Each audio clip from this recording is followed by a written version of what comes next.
사랑하고 존경하는 시청자 여러분, 새해 복 많이 받으십시오. 2022년 이민년 새해가 밝았습니다. 올해도 시청자 여러분들 모두가 건강하시고 하시고자 하시는 모든 일들이 만사형통하시고 소원 성취하시기를 간절히 기원정성 올립니다. 그리고 가정의 평안과 행복이 차고 넘치시기를 기원 올립니다. 사랑하고 존경하는 시청자 여러분, 아직 코로나19가 전 세계를 휩쓸며 수많은 어려움과 고통을 가중시키며 전 인류를 불행하게 만들고 있습니다. 어떤 이유에서 어떤 원인으로 이 코로나가 발생이 됐든 피해를 당하는 것은 우리 인간이라는 사실입니다.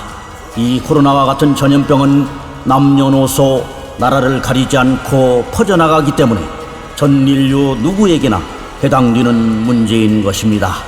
점 하나도 안 되는 아주 미세한 바이러스 하나가 지구촌 전 세계를 마비시킬 줄을 누가 알았겠습니까?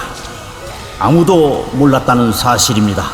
그리고 이 코로나19보다 더 강력한 전염병이 발생하지 말란 법이 없는 것입니다.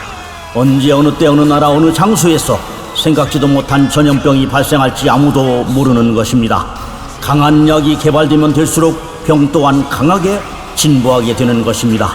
그러므로 우리 인간은 질병과의 전쟁을 치르고 있는 중입니다. 이런 전쟁에서 지지 않기 위해서는 백신 접종뿐만 아니라 자기 신변에 도사리고 있는 전염병이 침투하지 않도록 주의하고 또 주의하는 수밖에 없습니다. 사랑하고 존경하는 시청자 여러분, 이런 코로나19와 같은 전염병을 꼭 이기시고 100세, 120세 무병장수하시면서 웃음꽃이 지지 않는 행복한 삶을 사시기를 기원 올립니다. 이제 2022년 이민년 새해가 밝았습니다. 2022년은 호랑이 해입니다. 여러분들께서도 잘 아시겠지만 호랑이는 무리를 지어다니기보다는 개인 행동을 한다고 합니다. 혼자 다니는 경우가 많다고 합니다. 이것은 아마도 무서울 것이 없는 동물의 왕이기 때문에 자신만만한 기세가 있기 때문에 그런 것이 아닌가 생각합니다. 그리고 호랑이는 사람을 공격하지 않습니다. 그런데 요즘은 호랑이가 사람을 공격해서 잡아먹습니다. 어릴 적 옛날에는 시골 마을에서도 저 사람은 호랑이한테 물려갔다 온 사람이야 하고 말들을 하곤 했습니다. 갓난 아기를 방에다 놓고 농사일을 하러 갔다 오면 아이가 없어졌습니다.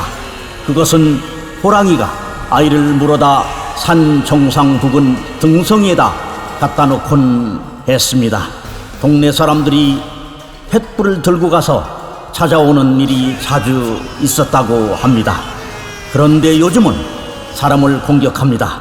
지금도 중국 길림성, 연변의 왕청, 그리고 훈춘에 가면 호랑이가 밝은 대낮에도 호숫가에 내려와 사람을 공격하곤 합니다. 생태계가 파괴되어 먹을 것이 없어졌기 때문이겠지요. 그리고 아프리카 킬리만자로의 표범을 보십시오. 고고한 삶을 살아갑니다.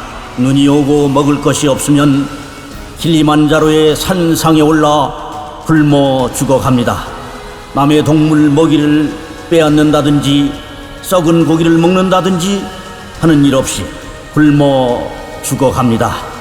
고고한 삶을 살아가는 것입니다. 역시 동물의 왕답게 살다 가는 것입니다. 아무튼 호랑이해를 맞이해서 자신있게 한 해를 출발하시고 자신있는 삶을 사시기를 바랍니다 하고 이 말씀을 드리려다 보니 엉뚱한 곳으로 흘러간 것 같습니다. 사랑하고 존경하는 시청자 여러분, 그렇다면 자신있는 삶이란 자신만만한 인생길이란 무엇이겠습니까? 그것은 각자 생각이 다르시겠지만 저는 덕을 쌓고 덕을 베푸는 삶이 아닐까 생각합니다. 저는 항상 제 인생길에 있어서 덕이 부족한 삶이라 생각되어져서 더덕 요리를 좋아합니다. 더덕구이, 더덕무침에 동동주 한 잔 딱입니다. 산을 갔다가 내려오면 더덕구이, 더덕무침을 먹으며 덕 쌓는 훈련을 하며 덕을 쌓아 덕을 베푸는 일을 잊어버리지 않기 위해 노력합니다. 사랑하고 존경하는 시청자 여러분, 2022년도 이민년에는 시청자 여러분들 각자의 노하우로 덕을 쌓아 덕을 베푸는 자신만만한 삶을 사시기를 기원정성 올립니다. 그리고 꼭 무병장수하시고 소원 성취하십시오. 새해 복 많이 받으십시오. 감사합니다.